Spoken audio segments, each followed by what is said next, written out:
Hi, it's Coach Aaron with Athletic Power and Performance. Today I'm talking about the holistic view, and the specific athlete I'm talking about is the tennis player. So there's a lot of tennis players out there that are having shoulder issues and shoulder pain, and this is often not the origin of the issue. It's often caused by some other area, which I'm going to go through the holistic view of this. So for instance, let's say I have a tennis player coming to me with a shoulder problem. And I go through the full workup of assessments and looking at different issues, and I find that this particular tennis player has rounded forward shoulders, their forward head, and they're very tight in the upper abdominals. So this is a telltale sign for me that there's lack of ability to actually rotate the shoulder all the way up. Your last 40 degrees of shoulder extension actually does not come from the shoulder itself, it comes from the upper back.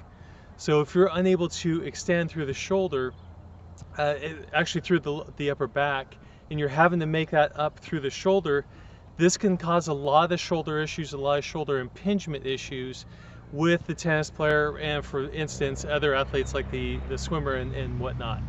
So in this case, when I go through the whole thing, I'm finding that that forward head posture, rounded shoulders, and really tight upper abdominals, and going through a lot of the paperwork and a lot of the questionnaires, I find that this athlete does a lot of the crunch exercise. The crunch exercise actually has less range of motion through the upper abdominals than is needed to train the upper abdominals properly. So a lot of people go to the crunch exercise, but it's actually not a functional exercise. It can cause a lot of issues, and in this case with the tennis player, it's causing the shoulder pain because there's a lack of extension in the body. So I want to eliminate that exercise from the program and help this athlete, this tennis player, to get a lot more extension through the upper back and correct it through a lot of mobilization, a lot of strengthening through full range of motion to correct this. And this is just a nutshell of the holistic view I use to assess, correct, and strengthen athletes that I work with.